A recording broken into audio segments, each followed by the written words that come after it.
നമസ്കാരം സഞ്ജയ്. നമസ്കാരം. കണ്ണൂര് CPM-ന്റെ പുതിയ ജില്ലാ സെക്രട്ടറി കെ രാഗേഷ് രാഹുൽ മാങ്കൂട്ടം എന്ന യുവ MLA ഒരു മൂട്ടയോടാണ് ഉപമിച്ചിരിക്കുന്നത്. എന്താണ് അതിലെ ആ ഒരു രാഷ്ട്രീയം? കണ്ണൂര് കുറച്ച് ദിവസമായിട്ട് യൂത്ത് കോൺഗ്രസും അല്ലെങ്കിൽ CPM-ഉമായിട്ട് ചില വിഷയങ്ങളുണ്ട്. കണ്ണൂര് പാർട്ടി ഗ്രാമമായിട്ടുള്ള മലമ്പട്ടം എന്ന് പറയുന്ന സ്ഥലമാണെന്ന് തോന്നുന്നു. സ്ഥലത്തിന്റെ പേര് മലമ്പട്ടം എന്നാന്ന് തോന്നുന്നു. മലമ്പട്ടം. അവിടെ അവിടെ ഒരു ഈ സ്തൂപം തകർക്കുന്നതുമായിട്ട് ബന്ധപ്പെട്ട് സ്തൂപം സ്ഥാപിച്ച് പാർട്ടി ഗ്രാമത്തിൽ കോൺഗ്രസ് സ്തൂപം സ്ഥാപിക്കുകയും ആ സ്തൂപം പാർട്ടി ഗ്രാമത്തിൽ തകർക്കപ്പെടുകയും അതിനോടനുബന്ധിച്ച് യൂത്ത് കോൺഗ്രസിന്റെ സംസ്ഥാന പ്രസിഡന്റ് രാഹുൽ മാങ്കൂട്ടം, പാലക്കാട് MLA ആണ് അദ്ദേഹം. അദ്ദേഹത്തിന്റെ നേതൃത്വത്തിൽ സമാധാന റാലി എന്ന് പറയുന്ന ഒരു റാലി സംഘടിപ്പിക്കുകയും സമാധാന റാലിയിൽ ഉയർന്ന മുദ്രാവാക്യങ്ങൾ വളരെ മോശമായിട്ടുള്ള മുദ്രാവാക്യങ്ങളായിരുന്നു. അത് കേരളം മൊത്തം കേട്ടതാണ്. അത്തരത്തിൽ ഏതോ ഒരു അവരുടെ രക്തസാക്ഷിയെ വീണ്ടും കുത്തിക്കൊന്ന കത്തിയൊന്നും ഞങ്ങൾ എടുത്തു കളഞ്ഞിട്ടില്ല എന്നുള്ള രീതിയിലൊക്കെ മുദ്രാവാക്യം വിളിക്കുകയും വീണ്ടും അവിടെ സംഘർഷം ഉണ്ടാകുകയും വളരെ പ്രയാസപ്പെട്ട് CPM-ഉം യൂത്ത് കോൺഗ്രസും തമ്മിലുള്ള സംഘർഷം പോലീസ് ഇടപെട്ട് അല്ലെങ്കിൽ അത് സംഘർഷം പോലീസ് ഇടപെടുകയും അതിനകത്ത് സംഘർഷം ആയിട്ടുള്ള വിഷയങ്ങളിൽ നിന്ന് പോലീസ് പിന്തിരിപ്പിക്കുകയൊക്കെ ചെയ്തു. അപ്പം അതിനകത്ത് നമ്മൾ ഈ കണ്ണൂർ പൊളിറ്റിക്സ് എന്ന് പറയുന്ന പൊളിറ്റിക്സിനെ പറ്റി പഠിക്കുമ്പോൾ കണ്ണൂര് ജില്ലയുടെ ഒരു പ്രത്യേകത എന്ന് പറഞ്ഞാൽ ഇവിടെ CPM-ന് ആധിപത്യമുള്ള ഒരു ജില്ലയാണ്.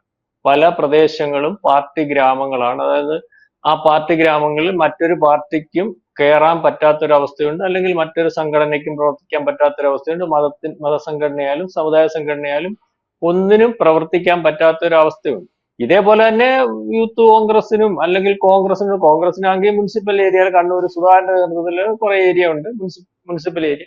അത് ലീഗിനുണ്ട്, BJP-ക്കുണ്ട്. അപ്പം അവരുടെ മാത്രമായിട്ടുള്ള പ്രദേശത്തും ഒരു മറ്റ് ജില്ലകളെ അപേക്ഷിച്ച് പ്രത്യേക സാഹചര്യം ഉള്ളതുമായിട്ടുള്ള ഒരു പ്രദേശമാണ്.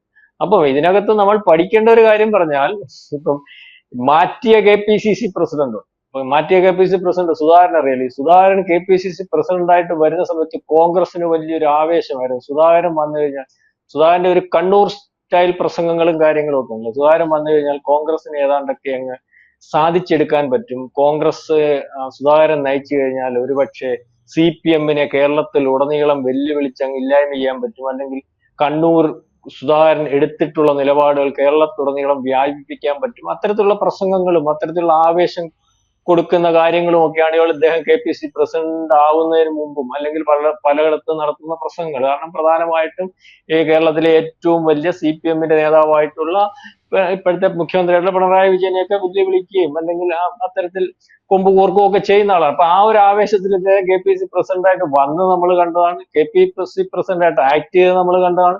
KPCC പ്രസിഡന്റ് സ്ഥാനത്ത് നിന്ന് ഒരു പൂച്ചക്കുട്ടിയെ എടുത്തു കളയുന്ന പോലെ അവർ എടുത്തു കളഞ്ഞത് നമ്മൾ കണ്ടതാണ്. അപ്പൊ എനിക്ക് ഇതിനകത്തൊന്നും മനസ്സിലാവുന്നത്, യൂത്ത് കോൺഗ്രസിനും ഉള്ള ഒരു മുഖമല്ല CPM-നുള്ളത്.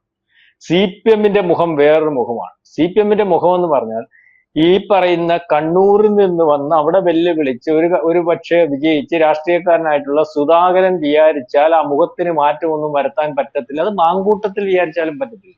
CPM എന്ന് പറയുന്ന പാർട്ടി അവരുടെ ആധിപത്യത്തിൽ ഇരിക്കുന്ന പ്രദേശങ്ങൾ അവരുടെ കയ്യിലാക്കി വെക്കുന്നതിന് ഏതറ്റം വരും വരുന്ന പാർട്ടിയാണ്. ഇപ്പം ഈ പറയുന്ന മലമ്പട്ടം എന്ന് പറയുന്ന സ്ഥലത്ത് പോയി ഒരു പ്രകടനം നടത്താനും അല്ലെങ്കിൽ അത്തരത്തിലൊരു വെല്ലുവിളി നടത്താനും പോലും യൂത്ത് കോൺഗ്രസിന് സാധിച്ചതെന്ന് പറഞ്ഞാൽ CPM കേരളം ഭരിക്കുന്നതുകൊണ്ട് മാത്രം. അല്ലെങ്കിൽ ഈ പറയുന്ന പാലക്കാട് MLA അല്ല, യൂത്ത് കോൺഗ്രസിന്റെ സംസ്ഥാന പ്രസിഡന്റ് അല്ല, ആരായാലും തന്നെ അവിടെ പോയി പ്രകടനം നടത്തിയിട്ട് ഒരു നടക്ക് തിരിച്ചു പോരുന്ന ഒരവസ്ഥ ഉണ്ടാവത്തില്ലായിരുന്നു പ്രതിപക്ഷത്തായിരുന്നു. അപ്പം ഇത് അവർ മനസ്സിലാക്കണം. നമ്മൾ പറയുമ്പം ഇപ്പൊ മാങ്കൂട്ടത്തിൽ അവിടെ പോയി സ്റ്റാർ ആവാൻ പോയി മാങ്കൂട്ടത്തിലെ അവിടുന്ന് എന്റെ അറിവനുസരിച്ചാണെങ്കിൽ പോലീസ് വളഞ്ഞു നിന്ന് വളരെ കൃത്യമായിട്ട് SP-യുടെ നേതൃത്വത്തിൽ വളരെ ദൂരെ കൊണ്ടുവന്ന് അവരുടെ ജീപ്പെ കയറ്റി ഇദ്ദേഹത്തിന്റെ വണ്ടിയെ കയറ്റി ആ ജില്ല വിടുന്നരം വരെ വലിയ പൈലറ്റ് എസ്കോർട്ട് കൊടുത്താണ് അദ്ദേഹത്തെ വിടുന്നത്. പക്ഷെ അദ്ദേഹം അവിടെ തുടങ്ങി വെച്ച ഒരു സംഭവം ഉണ്ടല്ലോ, ഈ പറയുന്ന നാം പറഞ്ഞ മുമ്പിലത്തെ KPC പ്രസിഡന്റ് സുധാകരൻ തുടങ്ങി വെച്ച് ഈ കേരളത്തിൽ മൊത്തമുള്ള പിള്ളേർക്ക് റോഡിൽ കിടന്ന് അടികൊണ്ട് ഇപ്പോഴും എണീക്കാൻ വയ്യാത്ത ഒരു അവസ്ഥയുണ്ട്. നമ്മുടെ പിണറായി വിജയന്റെ ജാഥയുടെ മുമ്പിലൊക്കെ വന്ന പിള്ളേരുടെ ഒരു അവസ്ഥ അയ്യപ്പദാസിന് അറിയാമല്ലോ. അപ്പം ആ രീതിയിലേക്ക് ഇവരെ നയിക്കുക. അതാണ് കോൺഗ്രസിന് ഒരു മുഖമുണ്ട്. കോൺഗ്രസിന് ഒരു മുഖം എന്ന് പറഞ്ഞാൽ ഇപ്പോഴും ആൾക്കാർ കാണുന്ന ഗാന്ധിജിയുടെ ഒരു മുഖമാണ്, അല്ലെങ്കിൽ സമാധാനത്തിന്റെ ഒരു മുഖമാണ്, അല്ലെങ്കിൽ ഒരു പ്രതീക്ഷയുടെ ഒരു മുഖമാണ്. ആ മുഖത്തിനകത്തുനിന്ന് വ്യത്യസ്തമായിട്ട് വേറെ രാഷ്ട്രീയ പാർട്ടികൾ വിജയിക്കുന്നത് ഇന്ന കാരണം കൊണ്ടാണ്, അല്ലെ ഗുണ്ടായുസം കൊണ്ടാണ്, അല്ലെ അവരെടുക്കുന്ന സമരമുറകൾ കൊണ്ടാണ് എന്ന് വിചാരിച്ച് അതിലേക്ക് ഒരു പാർട്ടിയുടെ ഐഡിയോളജിയെ മാറ്റി കൊണ്ടുപോകാൻ ശ്രമിച്ചാൽ ഈ പറയുന്ന ഇന്നലെ KK രാജേഷ് പറഞ്ഞതിനകത്ത് വലിയൊരു അർത്ഥമുണ്ട്. KK രാജേഷ് പറഞ്ഞ മൂട്ട കടിച്ചാൽ ഒന്ന് ചൊറിയത്തേ ഉള്ളൂ, അതിനെ കൊല്ലാൻ നമ്മൾ കൊടുവാൾ ഉപയോഗിക്കത്തില്ല. നമ്മുടെ നാടൻ ഭാഷയെ പറയുന്ന കൂട ഉപയോഗിക്കത്തില്ല. ഇപ്പൊ ഇദ്ദേഹം പറഞ്ഞ കൊടുവാൾ ഉപയോഗിക്കത്തില്ല. അതായത് ഈ മാങ്കൂട്ടത്തിനെ കൈകാര്യം ചെയ്യുന്നതിനും അല്ലെങ്കിൽ അവിടുത്തെ ഈ പറയുന്ന യൂത്ത് കോൺഗ്രസിനെ കൈകാര്യം ചെയ്യുന്നതിനും ഞങ്ങൾക്ക് വലിയ വലിപ്പത്തിലുള്ള കാര്യമൊന്നും ഇല്ല. പക്ഷെ അത് അങ്ങ് ഇപ്പൊ തൽക്കാലം വിട്ടിരിക്കുന്നു, എന്നാൽ വിട്ടിട്ടില്ല എന്നുള്ള, അതായത് അവിടെ ഇവർക്കെതിരെ ആ പാർട്ടി ഗ്രാമങ്ങളിൽ പ്രകടനം നടത്തിയ ഓരോ യൂത്ത് കോൺഗ്രസ്, അത് തന്നെ അറിയാമല്ലോ, യൂത്ത് കോൺഗ്രസിന്റെ വീട് മൊത്തം അവർ അടിച്ചു ചേർത്തു. അവിടെ ഓരോ നേതാക്കന്മാർ നമ്മൾ മനസ്സിലാക്കേണ്ടതെന്ന് പറഞ്ഞാൽ ഈ വിഷയത്തിനകത്ത് കണ്ണൂർ ജില്ലയിലെ എണ്ണംപെട്ട നേതാക്കന്മാരെല്ലാം വെല്ലുവിളി നടത്തിയിട്ടുണ്ട് അവിടുത്തെ ഒരു യൂത്ത് കോൺഗ്രസ് നേതാവിന്. ഇതിന് സംഘടിപ്പിച്ച യൂത്ത് കോൺഗ്രസ്, നീ ഇവിടെ നിന്റെ അച്ഛന്റെ കാലം തൊട്ട് നീ ഇവിടെ പല പരിപാടി നടത്താൻ നോക്കുന്നവർ തന്തയ്ക്ക് വരെ വിളിച്ചു, നിന്നെ ഞങ്ങൾ ഇവിടെ വെച്ചേക്കത്തില്ലെന്ന് പറഞ്ഞിട്ടുണ്ട്. അപ്പൊ വെച്ചേക്കുന്നതിന്റെ കാര്യം അടുത്ത പ്രാവശ്യവും ഈ പറയുന്ന കോൺഗ്രസ്സുകാർ പ്രാർത്ഥിച്ചോളുക. എന്തെങ്കിലും കാരണവശാൽ അധികാരത്തിൽ വരാൻ സാധ്യത ഉണ്ടാവേണ്ട പാർട്ടി കോൺഗ്രസ് ആവേണ്ട CPM എന്നുള്ളതാണ്. അതായത് അല്ലെങ്കിൽ ഇവരെ അവർ കൈകാര്യം ചെയ്യും. കാരണം ഇതിനകത്ത് നേരത്തെ 2 പിള്ളേരെ കൊന്ന അല്ലെങ്കിൽ ഒരു വിഷയം ഉണ്ടായിരുന്നു, ഇപ്പൊ ശിക്ഷിക്കുകയൊക്കെ ചെയ്ത് 2 യൂത്ത് കോൺഗ്രസിന്റെ പേര് ഞാൻ ഓർക്കുന്നത്, 2 പിള്ളേരുണ്ടല്ലോ, കൃപേഷോ അങ്ങനെ കണ്ട് കൃപേഷും കൃപേഷ് ശരത്ലാലിന്റെ വിഷയം എന്താണെന്ന് അയ്യപ്പദാസിന് അറിയാം. യഥാർത്ഥത്തിൽ കൃപേഷൻ ശരത്ലാൽ അവിടുത്തെ യൂത്ത് കോൺഗ്രസിന്റെ പാവം പിടിച്ച വീട്ടിൽ 2 പിള്ളേരായിരുന്നു. ഈ വിഷയം എന്ന് പറഞ്ഞാൽ അവിടുത്തെ അന്ന് പ്രതിയായിട്ടുള്ള ലോക്കൽ കമ്മിറ്റി സെക്രട്ടറി ഉണ്ട്. ഈ ഒരു വിഷയം വന്നപ്പോൾ ആ പ്രദേശത്ത് ലോക്കൽ കമ്മിറ്റി സെക്രട്ടറി അടിക്കുന്ന ഒരു വിഷയമുണ്ട്. അതിനകത്ത് അവർ അന്ന് തീരുമാനിച്ച ലോക്കൽ കമ്മിറ്റി സെക്രട്ടറി ചെറിയൊരു പ്രശ്നമായിരുന്നു, ലോക്കൽ കമ്മിറ്റി സെക്രട്ടറി അടിക്കുന്ന ഒരു വിഷയം ഉണ്ടായി.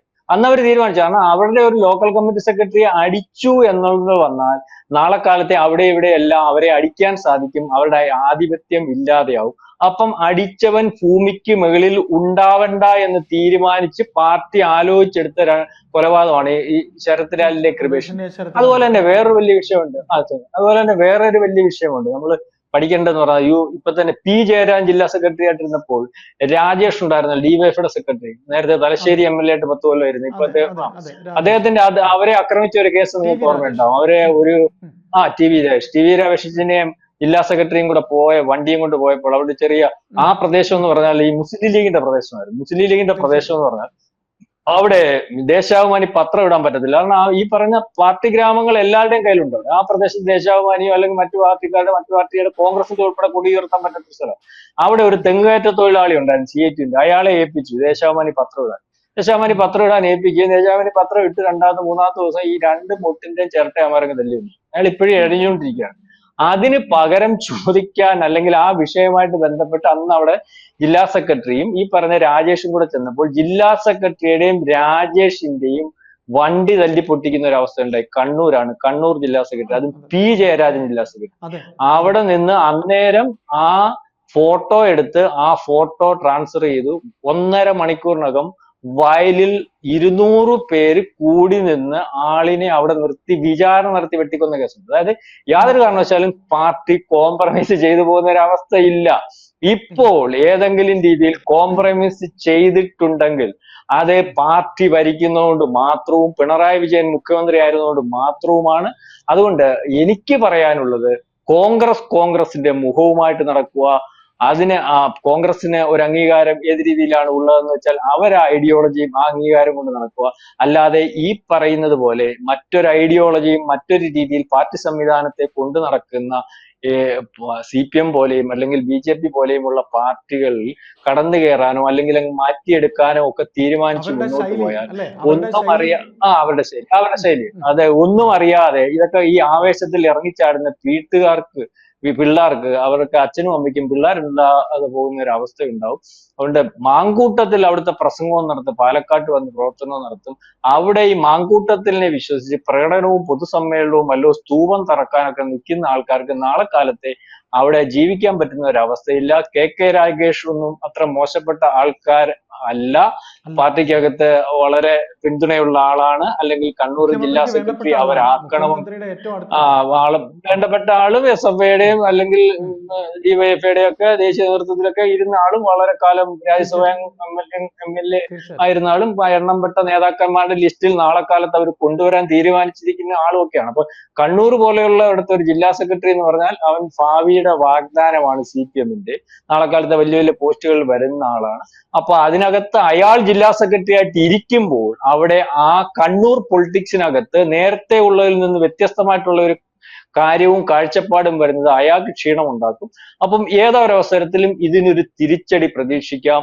അത് കണ്ണൂർ മാത്രമാകണമെന്നില്ല. യൂത്ത് കോൺഗ്രസിന് കേരളത്തിലുടനീളം ഒരുപക്ഷെ നമ്മുടെ പിണറായി വിജയന്റെ ജാഥയ്ക്ക് കിട്ടിയതുപോലുള്ള അടി പ്രതീക്ഷിക്കാം. അത് ഇപ്പം ഈ അടുത്ത ഒരു കൊല്ലത്തിനകം നമ്മൾ പ്രതീക്ഷിക്കാൻ ഒക്കത്തില്ല. കാരണം ആ വിഷയത്തിലേക്ക് ഇലക്ഷനൊക്കെ മുന്നേറുന്ന അതിനുശേഷം അത് പ്രതീക്ഷിക്കാം എന്ന് മാത്രമാണ്. അതെ, അതിനുശേഷം അത് പ്രതീക്ഷിക്കാം എന്ന് മാത്രമാണ് പറയുന്നത്. അവരൊരു മൂട്ട എന്ന സങ്കല്പത്തിൽ കൂടി അത് പറയണമെങ്കിൽ അത്രയ്ക്കേ ഉള്ളൂ യൂത്ത് കോൺഗ്രസ്, അത്രയ്ക്കേ ഉള്ളൂ അവരെ കൈകാര്യം ചെയ്യാൻ ഞങ്ങൾക്ക് എന്നുള്ളതാണ് എൻ്റെ അർത്ഥം. അപ്പോൾ പ്രശാന്ത്ജി പറയുന്നത് കോൺഗ്രസിൻ്റെ നേതാക്കൾ ഈ മലമ്പട്ടത്ത് നടത്തിയ പ്രകടനം, അതും ഈ പറയുന്ന പോലെ പാർട്ടിയുടെ ശക്തി കേന്ദ്രമായ മലമ്പട്ടത്ത് വന്ന് പ്രസംഗിച്ചിട്ട് പോകുമ്പോൾ രാഹുൽ മാങ്കൂട്ടം എന്ന നേതാവ് പോലീസ് വലയത്തിൽ ഉള്ളതുകൊണ്ട് അത് CPM ഭരണത്തിൽ ഇരിക്കുന്നത് കൊണ്ടും ഒരു വേള അവരെ അങ്ങ് ആ സമരം കണ്ടു എന്നും നിങ്ങളെ വെറുതെ വിട്ടിരിക്കുന്നു എന്നുള്ള രീതിയിൽ ആയിരിക്കും അല്ലേ CPM കരുതുന്നത്. അതാണ് ഒരു മൂട്ടയെ കൊല്ലാൻ അരിവാളിൻ്റെ ആവശ്യമില്ല എന്ന് കെ രാഗേഷ് പറയുന്നതിൽ അർത്ഥമാക്കുന്നത് എന്നല്ലേ? അക്രമ രാഷ്ട്രീയം തൽക്കാലത്തേക്ക് CPM വിട്ടിരിക്കുന്നു, നിങ്ങളെയൊക്കെ വെറുതെ വിട്ടിരിക്കുന്നു, പൊക്കോളൂ എന്നതാണോ എൻ്റെ അർത്ഥം? അതെ അതെ അതെ. അപ്പോൾ തീർച്ചയായിട്ടും ഇനിയും സമരപരിപാടികൾ സുധാകരനെ കണ്ടുകൊണ്ട് ഈ മാങ്കൂട്ടം തുടങ്ങിയവർ സമരം നടത്തുകയാണെങ്കിൽ ഇത്തരത്തിലൊരു എക്സ്ക്യൂസ് തുടർന്നും നിങ്ങൾക്ക് നൽകുന്നു, അങ്ങനെ അങ്ങ് ഓവറാകണ്ട എന്ന് കെ രാഗേഷ് പറയാതെ പറഞ്ഞു വെക്കുന്നു എന്ന് തന്നെ നമുക്ക് പറയാം അല്ലേ? കൂടുതൽ വാർത്തകളും വിശേഷങ്ങളും നിങ്ങളിലേക്ക് എത്താൻ ABC മലയാളം സബ്സ്ക്രൈബ് ചെയ്യുക, ബെൽ ബട്ടണും അമർത്തുക.